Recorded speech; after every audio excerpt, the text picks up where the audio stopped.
ಇಂದು ನಮ್ಮ ಜೊತೆ ಹೇಮಂತ್ ಕನ್ನಡಿಗ ಅವರು ಇದ್ದಾರೆ. ಅವ್ರದ್ದು ಹೇಗೆ ಅವ್ರ ಜೀವನ ಹೇಗೆ ನಡೆಸ್ತಿದ್ದಾರೆ ಮತ್ತು ಅವ್ರ ಆಶ್ರಮ ಹೇಗೆ ನಡೆಸ್ತಿದ್ದಾರೆ, ಎಷ್ಟು ಕಷ್ಟ ಬಿದ್ದು ನಡೆಸ್ತಿದ್ದಾರೆ ಅಂತ ಒಂದು ಮಾತಾಡುತ್ತೆ, ತಿಳ್ಕೊಳ್ಳೋಣ ಬನ್ನಿ. ಸರ್ ನಮಸ್ತೆ. ನಮಸ್ಕಾರ ಬ್ರದರ್. ಸರ್ ನಮ್ಮ ವೀಕ್ಷಕರಿಗೆ ನಿಮ್ಮ ಹೆಸರು ಆಮೇಲೆ ನಿಮ್ಮ ವೃತ್ತಿ ಎಲ್ಲ ಹೇಳ್ತೀರಾ?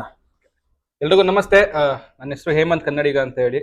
ನಾನಿರೋದು ಯಲಹಂಕ ಕೋಗಿಲು ಗ್ರಾಮದಲ್ಲಿ ನಮ್ಮ ಸ್ವಂತ ಜಾಗದಲ್ಲಿ ಇವತ್ತು ಒಂದು ಪುಟ್ಟದಾಗ ಒಂದು ಆಶ್ರಮ ಮಾಡಿಕೊಂಡು ಸುಮಾರು ಜನಕ್ಕೆ ಹೊಟ್ಟೆ ತುಂಬ ಊಟ ಹಾಕುವಂಥ ಕೆಲಸ ಮಾಡ್ತಿದ್ದೀನಿ. ಇದಕ್ಕೆಲ್ಲ ನೀವೆಲ್ಲ ತುಂಬ ಸಪೋರ್ಟ್ ಮಾಡ್ತಿದ್ದೀರಾ. ಬ್ರದರ್ ಇವತ್ತು ಒಂದು ಚಾನಲ್ ಕಡೆಯಿಂದ ಬಂದಿದ್ದಾರೆ ನಮ್ಮನ್ನ ಇಂಟರ್ವ್ಯೂ ಮಾಡ್ಬೇಕಂತ ಹೇಳಿ. ಮೊದಲನೇದಾಗಿ ನಿಮಗೆ ಧನ್ಯವಾದಗಳು ಹೇಳ್ತೀನಿ ಬ್ರದರ್. ನಾನು ನಿಮ್ಗೆ ಧನ್ಯವಾದ ಹೇಳ್ಬೇಕು ಬ್ರದರ್. ನಿಮ್ಗೆ ಈ ಆಶ್ರಮ ಮಾಡ್ಬೇಕಂತ ಹೇಗೆ ಐಡಿಯಾ ಬಂತು? ಸ್ಫೂರ್ತಿ ಯಾರು? ಸ್ಫೂರ್ತಿ ಅಂತ ಬಂದು ನನಗೆ ಹಸಿವೆ ಸ್ಫೂರ್ತಿ. ಹೊಟ್ಟೆ ಹಸ್ಕೊಂಡಿದ್ದಾಗ ಆಗೋ ನೋವುಗಿಂತ ಇನ್ನೊಂದು ದೊಡ್ಡ ನೋವು ಏನಿಲ್ಲ ಅಂತ ಅನ್ಕೋತೀನಿ. ಯಾಕಪ್ಪ ಅಂತಂದ್ರೆ ಹೊಟ್ಟೆ ಹಸ್ದಾಗ ಬಟ್ಟೆ ಕಟ್ಕೊಂಡು ಇದ್ದಿರೋ ದಿನಗಳು ಉಂಟು ನಮ್ಮಲ್ಲಿ. ಯಾಕಂತಂದ್ರೆ ಅಷ್ಟು ಬಡತನ ಇತ್ತು ನಮ್ಮಲ್ಲಿ. ಇವತ್ತು ಭಗವಂತ ಒಂದಷ್ಟು ಜನಕ್ಕೆ ಊಟ ಹಾಕುವಂತ ಶಕ್ತಿ ಕೊಟ್ಟಿದ್ದಾನೆ. ನನ್ಗೆ ಈ ಆಶ್ರಮ ಮಾಡಕ್ಕೆ ಸ್ಫೂರ್ತಿ ಅಂದ್ರೆ ಅದು ನನ್ನ ಹಸಿವು. ಅದಕ್ಕೋಸ್ಕರನೇ ನನಗೆ ದೇವ್ರು ಏನಾದ್ರು ಇದ್ರೆ ಅದು ಅನ್ನ ದೇವ್ರು. ಅನ್ನ ದೇವರ ಮುಂದೆ ಅನ್ಯ ದೇವರುಂಟೆ ಮಹಾದೇವ ಅಂತ. ಹೌದು, ಅದೊಂದು ತುಂಬಾ ಒಳ್ಳೆ ಗಾದೆ ಅದು. ಆಮೇಲೆ ನೀವು ಪ್ರಾರಂಭದ ದಿನಗಳಲ್ಲಿ ಆಶ್ರಮ ಯಾವ್ಯಾವ ತರ ಪ್ರಾಬ್ಲಮ್ಸ್ ಫೇಸ್ ಮಾಡಿದೀರಾ? ನಿಮ್ಗೆ ಹೆಂಗ್ ಚಾಲೆಂಜಸ್ ಇದ್ದಾಗ? ಪ್ರಾಬ್ಲಮ್ಸ್ ಅಂದ್ರೆ ನೋಡಿ, ಇಲ್ಲಿ ಇರೋರು ನೋಡಿ ಈಗ ಇಲ್ಲಿ ಕೂತಿದಾರ. ಈಗ ಹಂಗೆ ಸ್ವಲ್ಪ ತೋರಿಸಿರ್ತಾರೆ ಅವ್ರನ್ನ. ಈಗ ಇಲ್ಲಿ ಕೂತಿದಾರಲ್ಲ, ಸುಮ್ನೆ ಅವ್ರಿಗೆ ನೋಡಕ್ಕೆ ನಿಂಗೆ ಏನ್ ಅನಿಸ್ತದೆ? ನಾರ್ಮಲ್ ವ್ಯಕ್ತಿ ಅನಿಸ್ತಾ ಇದಾರೆ. ಬಟ್ ಅವರು ಮಾನಸಿಕ ಅಸ್ವಸ್ಥ ವ್ಯಕ್ತಿ. ರೀಸೆಂಟ್ ಆಗ ಒಬ್ಬರಿಗೆ ಫುಲ್ ಹಣೆನೇ ಓಪನ್ ಮಾಡ್ಬಿಟ್ರು. ಇಲ್ಲಿ ನೋಡಕ್ಕೆ ಕೆಲವೊಬ್ರು ಹಂಗೆ ಕಾಣಿಸ್ತಾರೆ. ಈ ತರ ಚಾಲೆಂಜ್ಗಳನ್ನ ತುಂಬಾ ಎದುರಿಸಿದ್ರಿ. ಇದ್ರಲ್ಲೂ ಕೂಡ ಇಂಥವ್ರಿಗೆ ಟ್ರೀಟ್ಮೆಂಟ್ ಕೊಡ್ಸಿ ಇವ್ರನ್ನ ಚೆನ್ನಾಗಿ ರೆಡಿ ಮಾಡಿ ಇವ್ರನ್ನ ಮನೆಗಳಿಗೆ ಕಳ್ಸ್ಕೊಂಡ್ ಕೊಟ್ಟಿದ್ದೀರಿ. ಎಲ್ಲಿ ತುಂಬಾ ಬಿಹಾರ, ಜಾರ್ಖಂಡ್, ಅಸ್ಸಾಂ ಆ ಕಡೆ ಕೂಡ ನಾವು ಕಳ್ಸ್ಕೊಂಡ್ ಕೊಟ್ಟಿದ್ದೀರಿ ರೆಡಿ ಮಾಡಿ. ಅಂದ್ರೆ ಇಲ್ಲಿ ದುಡಿಬೇಕು ಅಂತ ಬರ್ತಾರೆ, ಏನೋ ಒಂದು ಆಕ್ಸಿಡೆಂಟ್ ಆಗ್ಬಿಡುತ್ತೆ. ಅವಾಗ ಏನ್ ಮಾಡ್ತಾರೆ, ಅವ್ರ ಜೊತೆ ಇರೋರೆಲ್ಲ ಬಿಟ್ಟು ಓಡೋಗ್ತಾರೆ. ಅವಾಗ ಆ ವ್ಯಕ್ತಿಗೆ ಟ್ರೀಟ್ಮೆಂಟ್ ಇಲ್ದಿರ ರೋಡ್ ಅಲ್ಲಿ ಸಾಯೋ ಸ್ಥಿತಿಯಲ್ಲಿ ಇರ್ತಾನೆ. ನಮ್ಗೆ ಸಾರ್ವಜನಿಕರು ಫೋನ್ ಮಾಡಿದಾಗ ನಾವು ಅಲ್ಲಿ ಹೋಗಿ ಅವ್ರನ್ನ ಕರ್ಕೊಂಡೋಗಿ ಟ್ರೀಟ್ಮೆಂಟ್ ಕೊಡಿಸ್ತೀರಿ. ಆಗ ಆ ವ್ಯಕ್ತಿ ರೆಡಿ ಆಗಿದ್ದಾದ್ಮೇಲೆ ಅವ್ರ ಸಂಪೂರ್ಣ ಅಡ್ರೆಸ್ ಮಾಹಿತಿ ಎಲ್ಲ ಕೊಟ್ಟಾಗ, ಅವ್ರ ಹೆಂಡತಿ ಮಕ್ಳ ಹೆಸರೆಲ್ಲ ಕೊಟ್ಟಾಗ ತಿರ್ಗಾ ಅವ್ರನ್ನ ಮಾಡಿರ್ತೀವಿ. ಸ್ನೇಹಜೀವಿ ಹಿಂದಿರೋ ಹೆಸರಲ್ಲಿ ಹಿಂದಿರೋ ಏನಾದ್ರು ಇದಿದ್ಯಾ? ಈ ಸ್ನೇಹಜೀವಿ ಏನಪ್ಪಾ ಅಂತಂದ್ರೆ, ನಾನು ಚಿಕ್ಕ ಹುಡುಗಿಂದನೂ ನಮ್ಮ ತಂದೆನ ತುಂಬಾ ಫಾಲೋ ಮಾಡ್ತಿದ್ದೆ. ನಮ್ಮ ತಂದೆಗೆ ಮೆಗಾಸ್ಟಾರ್ ಚಿರಂಜೀವಿ ಅಂತ ಹೇಳಿ ಅವ್ರ ಅಭಿಮಾನಿ ನಮ್ಮ ತಂದೆಯವರು. ಚಿಕ್ಕ ಹುಡುಗಿಂದನೂ ಅವ್ರ ಬಗ್ಗೆ ಬರೆಯೋದು, ಅವ್ರದ್ದು ಫೋಟೋಗಳನ್ನ ಕಟ್ ಮಾಡ್ಬಿಟ್ಟು ಅನ್ಸೋದು, ಇದೆಲ್ಲ ಮಾಡ್ತಿದ್ರು ನಮ್ಮ ತಂದೆಯವರು. ನಾನು ಆಗ್ದಿಂದನೂ ಅಬ್ಸರ್ವ್ ಮಾಡ್ಕೊಂಡ್ ಬರ್ತಿದ್ದೆ. ಆಮೇಲೆ ರೀಸೆಂಟ್ ಆಗಿ ನಾನು ದೊಡ್ಡನಾಗಿದ್ದಾದ್ಮೇಲೆ, ಅಂದ್ರೆ ಈ ನನಗೆ ಒಂದು ಬುದ್ಧಿ ಬಂದಿತ್ತಾದ್ಮೇಲೆ ನಮ್ಮ ತಂದೆಯವ್ರಿಗೆ ಈ ತರ ನಾನು ಕೇಳಿದೆ, ನಾನು ಆಶ್ರಮ ಮಾಡ್ಬೇಕು ಅನ್ಕೊಂಡಿದ್ದೀನಿ, ಏನೇ ಸಿಕ್ಬೇಕು ಅಂತ ಕೇಳಿದೆ. ನಮ್ಮ ತಂದೆಯವರು ಸುಮಾರು ಸತಿ ಯೋಚನೆ ಮಾಡಿದ್ರು. ನಾನು ಹೇಳ್ದೆ ಕರ್ನಾಟಕ ಸಮಥಿಂಗ್ ಇಕ್ಕನ ಅಂತ ಹೇಳಿದೆ. ಅದಕ್ಕೆ ನಮ್ಮ ತಂದೆಯವರು ಬೇಡ, ಸ್ನೇಹಜೀವಿ ಅಂತ ಇಡು ಅಂತ ಹೇಳಿದ್ರು. ಅದಕ್ಕೆ ನಾನು ಕರ್ನಾಟಕದಲ್ಲಿ ಆಶ್ರಮ ಮಾಡ್ತಿರೋದ್ರಿಂದ ಫಸ್ಟ್ ಕರ್ನಾಟಕ ಬರ್ಲಿ, ಆಮೇಲೆ ಎಲ್ಲ ಬರ್ಲಿ ಅಂತ ಹೇಳ್ಬಿಟ್ಟು ಕರ್ನಾಟಕ ಸ್ನೇಹಜೀವಿ ಆಶ್ರಮ ಅಂತ ಹೇಳಿಕೊಂಡೆ. ನೀವು ಗೊತ್ತಿರುತ್ತೆ, ಸ್ನೇಹಜೀವಿ ಒಂದು ಮೂವಿ ಇದೆ, ನಾನು ಸ್ನೇಹಜೀವಿ ನೀವು ಸ್ನೇಹಜೀವಿ ಅಂತ ಹೇಳಿ. ಅದನ್ನ ಒಬ್ರು ಅಲ್ಲಿ ನಮ್ಮ ತಂದೆಗೆ ಅವ್ರಿಷ್ಟ, ನನ್ಗೆ ಅವ್ರಿಷ್ಟ, ಇದು ಇಷ್ಟನೇ. ಬಟ್ ನನ್ಗೆ ನನ್ನ ಹೆಚ್ಚು ನನ್ನ ತಾಯಿನಾಡು. ಹೌದು. ಅದಕ್ಕೋಸ್ಕರ ಮೊದಲು ನನ್ನ ತಾಯಿನಾಡು ಹೆಸರು ಬರ್ಲಿ ಅಂತ ಹೇಳ್ಬಿಟ್ಟು ಕರ್ನಾಟಕ ಸ್ನೇಹಜೀವಿ ಅಂತ ಹೇಳಿ ಹೆಸರು. ಮತ್ತೆ ನಿಮ್ಮ ಆಶ್ರಮದಲ್ಲಿ ಯಾರ್ಯಾರು ಯಾವ ರೀತಿ ಸೇವೆ ಒದಗಿಸಿದ್ದೀರಿ ಎಲ್ಲಾರ್ಗು ನೀವು? ಸರ್, ನಾನು ಸೇವೆ ಅಂತಂದ್ರೆ ಇಂಥದೇ ಸೇವೆ ಮಾಡ್ತೀರಿ ಅಂತ ಏನಿಲ್ಲ. ನೋಡಿ, ಈಗ ಜಸ್ಟ್ ನಾನು ಒಂದು ಕೆಳಗಡೆ ತುಂಬಾ ದೇವ್ರ ಫೋಟೋಗಳು ಇಕ್ಕಿದ್ದಾರೆ, ಎಲ್ಲಾ ಧರ್ಮದ ದೇವತೆಗಳ ಫೋಟೋಗಳು ಇಕ್ಕಿದ್ದಾರೆ. ಅಲ್ಲಿ ಅದ್ರ ಪಕ್ಕದಲ್ಲೇ ಹೋಗ್ಬಿಟ್ಟು ತುಂಬಾ ಜನ ಯೂರಿನ್ ಪಾಸ್ ಮಾಡೋದು ಇದೆಲ್ಲ ಮಾಡ್ತಿರ್ತಾರೆ. ಅದನ್ನ ಕ್ಲೀನ್ ಮಾಡ್ಬೇಕು ಅಂತ ಹೇಳ್ಬಿಟ್ಟು ಇವಾಗ ಕೂತಿದ್ದೆ. ಈ ರೀತಿ ತುಂಬಾ ಸೇವೆಗಳು ಮಾಡ್ತೀನಿ. ಅಂದ್ರೆ ರಸ್ತೆಯಲ್ಲಿ ಯಾರೋ ಒಂದು ನಾಯಿನ ಆಕ್ಸಿಡೆಂಟ್ ಮಾಡ್ಬಿಟ್ಟು ಅಲ್ಲೇ ಬಿಟ್ಟೋಗಿರ್ತಾರೆ, ಅದ್ರ ಮೇಲೆ ಗಾಡಿ ಹೋಗಿ ಹೋಗಿ ಟಾರ್ ತರ ಆಗ್ಬಿಟ್ಟಿರುತ್ತೆ ಅದು. ಹೌದು. ದಯವಿಟ್ಟು ಮಾಡಕ್ ಹೋಗ್ಬೇಡಿ.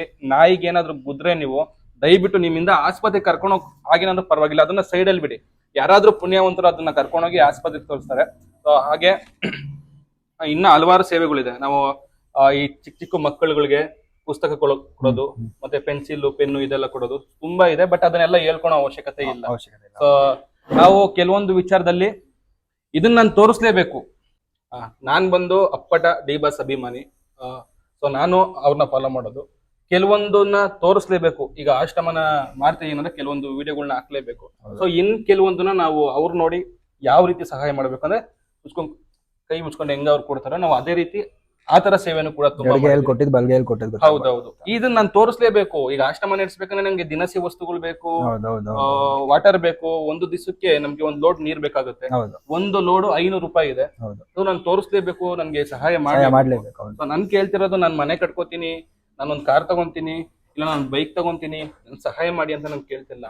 ದಯವಿಟ್ಟು ನಾನು ಈಗ್ಲೂ ಕೈ ಮುಗಿದು ಕೇಳ್ಕೊತೀನಿ, ನಾನು ಇವ್ರಿಗೋಸ್ಕರ ಭಿಕ್ಷುಕನಾಗೂ ರೆಡಿ ಇದ್ದೀನಿ. 100% ಹೇಳ್ತಿದ್ದೀನಿ. ನಾನು ಯಾವುದೇ ಸ್ಟೇಜ್ ಮೇಲೂ ಕೂಡ ಇದೇ ಮಾತು ಹೇಳ್ತೀನಿ. ಯಾಕಂತಂದ್ರೆ ಇಂಥವ್ರಿಗೆ ನಮ್ಮಂತವ್ರು ಬಿಟ್ರೆ ಯಾರು ಇಲ್ಲ. ನಿಜವಾಗ್ಲೂ ಎಷ್ಟೋ ಜನ ಇವತ್ತು ಅವ್ರ ತಂದೆ ತಾಯಿನ ಬಿಟ್ಟು, ಅವ್ರ ಹೆಂಡತಿ ಮಕ್ಕಳನ್ನ ಬಿಟ್ಟು ಇವತ್ತು ಆಶ್ರಮಗಳು ನಡೆಸ್ತವ್ರೆ. ನಿಜವಾಗ್ಲೂ ನಿಮ್ಗೆ ಎಷ್ಟು ನಮಸ್ಕಾರಗಳು ಹೇಳಿದ್ರು ಗೊತ್ತಿಲ್ಲ. ಆ ಕಷ್ಟ ಆಶ್ರಮ ನಡೆಸೋರ್ಗೆ ಮಾತ್ರ ಗೊತ್ತಿರುತ್ತೆ. ಕೆಲವೊಬ್ರು ಮಾತಾಡ್ತಾರೆ ಆಶ್ರಮಗಳ ಬಗ್ಗೆ ಕೆಟ್ಟದಾಗಿ. ಸೊ ಅವ್ರಿಗೆ ಏನ್ ಹೇಳಕ್ ಇಷ್ಟಪಡ್ತೀನಿ ಅಂದ್ರೆ, ನಿಂದಿಸುವವರು ಇರಬೇಕಯ್ಯ ಹಂದಿಯ ತರಹ ಅಂತೇಳಿ. ಸೊ ಅವ್ರ ಬಗ್ಗೆ ಎಲ್ಲ ತಲೆ ಕೆಡ್ಸ್ಕೊಳಕ್ ಹೋಗ್ಬೇಡಿ. ನಿಜವಾಗ್ಲು ಈ ಕೆಲ್ಸನ ಯಾರು ಮಾಡಕ್ಕಾಗಲ್ಲ. ಇವತ್ತು ತನ್ನ ತಂದೆ ತಾಯಿ ಬಾತ್ರೂಮ್ ಮಾಡಿದಾಗ ಅದನ್ನ ಎತ್ತಾಕೋದೇ ಇಲ್ಲ ಮಕ್ಕಳು, ತಗೊಂಡೋಗಿ ಒಂದು ಆಶ್ರಮಕ್ಕೆ ಬಿಡ್ತಿದ್ದಾರೆ. ಅಂಥದ್ರಲ್ಲಿ ನೀವು ಯಾರೋ ತಂದೆ ತಾಯಿಗಳು ಗಲೀಜ್ ಮಾಡಿದಾಗ, ಅಂದ್ರೆ ಮೂತ್ರ ವಿಸರ್ಜನೆ ಮಾಡಿದಾಗ ಅದನ್ನೆಲ್ಲ ಕ್ಲೀನ್ ಮಾಡ್ಬೇಕಾದ್ರೆ, ಅಥವಾ ಒಂದು ಪೇಷಂಟ್ ನ ಕರ್ಕೊಂಬಂದು ಅವ್ರಿಗೆ ಕೈ ಕೊಳ್ತೋಗಿರುತ್ತೆ, ಕಾಲ್ ಕೊಳ್ತೋಗಿರುತ್ತೆ, ಅದನ್ನ ಕ್ಲೀನ್ ಮಾಡ್ಬೇಕಾದ್ರೆ ನಿಜವಾಗ್ಲೂ ಅದು ವಿಡಿಯೋದಲ್ಲಿ ನೋಡಿದಷ್ಟು ಸುಲಭ ಅಲ್ಲ. ಹೌದು ತುಂಬಾ ಜನ ಆಶ್ರಮ ನಡೆಸ್ತಿದ್ದೀರಾ. ಖಂಡಿತವಾಗ್ಲೂ ಭಗವಂತ ನಿಮ್ಮೆಲ್ರಿಗೂ ಕೂಡ ಆರೋಗ್ಯ ಐಶ್ವರ್ಯ ಕೊಟ್ಟು ಒಳ್ಳೇದ್ ಮಾಡ್ಲಿ ಅಂತ ಕೇಳ್ಕೊತೀನಿ. ಮೊದಲನೇದಾಗಿ ನಮ್ ಜನರಿಗೆ ಆಶ್ರಮ ಅಂದ್ರೆ ಏನೋ ಬೇರೆ ಕೆಲಸ ಮಾಡ್ತಿರುತ್ತೆ ಅಂತ ಇದಿರುತ್ತೆ, ಅದೇನು ಕಾರಣ ಅಂತ? 100% ಹೇಳ್ತೀನಿ. ಆಶ್ರಮನ ಮಿಸ್ಯೂಸ್ ಮಾಡ್ಕೊಳೋರು ತುಂಬಾ ಜನ ಇದ್ದಾರೆ. 100% ತುಂಬಾ ಜನ ಮಿಸ್ಯೂಸ್ ಮಾಡ್ಕೊಂತಾರೆ. ಬಟ್ ಅಂತವ್ರಿಗೆಲ್ಲ ನಾವು ಅವ್ರ ಬಗ್ಗೆ ಮಾತಾಡಕ್ ಹೋದ್ರೆ ಏನಾಗುತ್ತೆ ಗೊತ್ತಾ? ಈಗ ಕೆಲವೊಬ್ರು ತುಂಬಾ ಚೆನ್ನಾಗಿ ಆಶ್ರಮ ನಡೆಸ್ತಿರ್ತಾರೆ. ನೀವೆಲ್ರು ಗೊತ್ತಾ, ನೀವು ಆಶ್ರಮಗಳು ಅಂತ, ಈ ಆಶ್ರಮಗಳು ಅಂತ ಬಂದಾಗ ಎಲ್ಲ ಆಶ್ರಮಗಳು ಸೇರ್ಕೊಂಡುತ್ತೆ. 100% ಹಂಗಾಗುತ್ತೆ. ಜನರು ಮೈಂಡ್ ಸೆಟ್ ಹಂಗ್ ಕರೆಕ್ಟ್ ಅಲ್ವಾ? ಈಗ ಸಹಾಯ ಮಾಡ್ಬೇಕು ಅಂತ ಮನಸ್ಥಿತಿ ಇದ್ರು ಕೂಡ ಅವರು ಸಹಾಯ ಮಾಡಕ್ ಹೋಗಲ್ಲ ಯಾವ ಆಶ್ರಮಕ್ಕೂ. ಇವರು ಹಂಗೆ ಇರ್ಬೋದೇನೋ ಅನ್ಕೋತಾರೆ.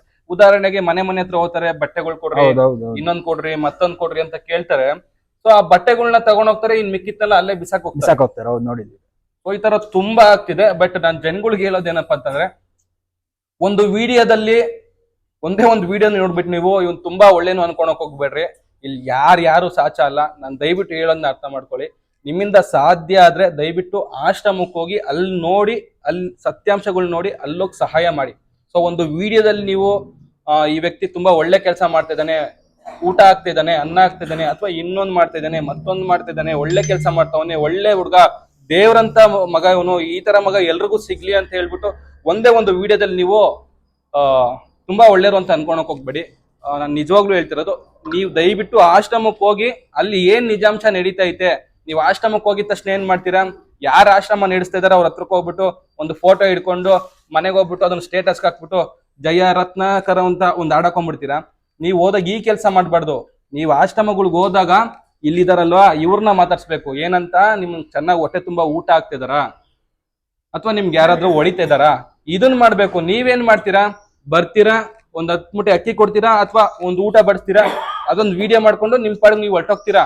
ಬಟ್ ಇಲ್ಲಿರೋ ಕಷ್ಟನ ಯಾರು ಕೇಳ್ತಾರೆ? ಸರಿ, ಈಗ ಇವ್ರ ಮಕ್ಳು ಬಂದ್ ಕೇಳ್ತಾರ ಇವ್ರ ಕಷ್ಟ ಸುಖನ, ಅಥವಾ ಇವ್ರ ಕುಟುಂಬದವ್ರು ಬಂದ್ ಕೇಳ್ತಾರ? ಮತ್ತೆ ಆಶ್ರಮದಲ್ಲಿ ಆ ವ್ಯಕ್ತಿಗಳಿಗೆ ಯಾರು ಏನ್ ಮಾಡ್ತಿದಾರ ಅಂತ ನಿಮ್ಗೆ ಹೆಂಗ್ ಗೊತ್ತಾಗುತ್ತೆ? ನಾನ್ ಮಾತಾಡ್ತಿರೋದು ಎಲ್ಲ ಆಶ್ರಮಗಳ ಬಗ್ಗೆ ಅಲ್ಲ, ಸುಮಾರು ಆಶ್ರಮಗಳಿವೆ. ನಿಜವಾಗ್ಲೂ ಹೇಳ್ತೀನಿ, ದಯವಿಟ್ಟು ಯಾರೇ ಸಹಾಯ ಮಾಡಂಗಿದ್ರು ಆಶ್ರಮಕ್ಕೆ ಹೋಗಿ ನೋಡಿ, ನಿಜಾಂಶಗಳನ್ನ ಅರಿತುಕೊಂಡು ಆಮೇಲೆ ಸಹಾಯ ಮಾಡಿ. ಆಮೇಲೆ ಈಗ ತುಂಬಾ ಜನ ಅಬ್ರಾಡ್ ಅಲ್ಲಿ ಸೆಟ್ಲ್ ಆಗಿರ್ತಾರೆ, ಅವ್ರ ತಂದೆ ತಾಯಿ ಇಲ್ಲಿ ಬಿಟ್ಟಿರ್ತಾರೆ. ಅದು ಪರವಾಗಿಲ್ಲ, ಅದು ಏನೋ ಒಂದು ನೋಡ್ಕೊಬಹುದು. ಕೆಲವರು ತಂದೆ ತಾಯಿ ಬೇಡ ಅಂತ ಬಿಟ್ಟಿದ್ದಾರೆ, ಅವ್ರಿಗೆ ಏನಂತ ಹೇಳಕ್? ಅಲ್ಲ, ನೀವ್ ಹೇಳಿದ ಅರ್ಥ ಆಯ್ತು ನನ್ಗೆ. ನೀವು ಅಬ್ರಾಡ್ ಆಗಿರ್ರಿ, ಅಥವಾ ಅಮೇರಿಕದಾಗಿರ್ರಿ, ಅಲ್ವಾ US ಅಲ್ಲಿ ಇರ್ರಿ, ಅಥವಾ ಯಾವ್ದೋ ನನ್ಗೆ ಗೊತ್ತಿಲ್ಲ ಯಾವ ಕಂಟ್ರಿಯಲ್ಲಿ ಬೇಕಾದ್ರೂ ನೀವ್ ಇರ್ರಿ.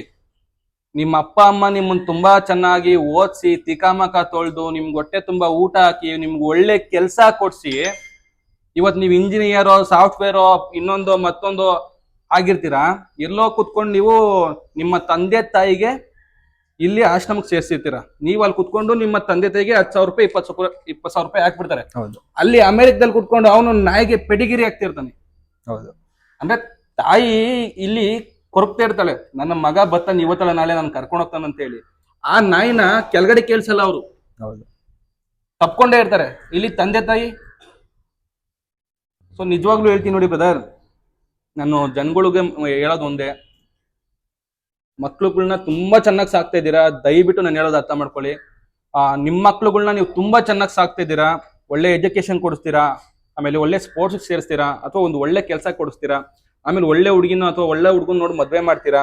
ಆಮೇಲೆ ನಿಮ್ಮ ಮಕ್ಕಳು ಮನೆಯಿಂದ ಈಚೆ ಯಾಕೆ ಆಗ್ತಾರೆ? 100% ಆಗ್ತಾರೆ. ಇವತ್ತು ಸಮಾಜದಲ್ಲಿ ನಡೀತಿರೋದೇ ಇದು. ಈ ತರ ಆಗ್ಬಾರ್ದು ಅಂತಂದ್ರೆ ನಿಮ್ಮ ಮಕ್ಕಳನ್ನ ಕರ್ಕೊಂಡೋಗಿ ನಿಮ್ಮ ಮನೆ ಹತ್ರ ಇರುವಂತಹ ಆಶ್ರಮದಲ್ಲಿ ತೋರಿಸಿ ಅವ್ರಿಗೆ. ನೋಡ್ರಪ್ಪ, ನಿಮ್ಗಿಂತ ಚೆನ್ನಾಗಿ ಓದಿದವರೆಲ್ಲ ಇವತ್ತು ಆಶ್ರಮದಲ್ಲಿ ಇದ್ದಾರೆ. ನಾನು ನಿಜವಾಗ್ಲೂ ಹೇಳ್ತೀನಿ, ನಮ್ಮ ಆಶ್ರಮದಲ್ಲಿ ಲಾಯರ್ಗಳಿದ್ರು, ಅನಾಥರಾಗಿ 1 ಲಕ್ಷ ರೂಪಾಯಿ ಸ್ಯಾಲ್ರಿ ತಗೊಂಡವ್ರು ಕೂಡ ಅನಾಥರಾಗಿದ್ರು. ಟೈಮ್ ಯಾರನ್ನೂ ಬಿಡಲ್ಲ. ಟೈಮ್ ಒಂದ್ಸತಿ ಕೆಡ್ತು ಅನ್ಕೊಳ್ರಿ,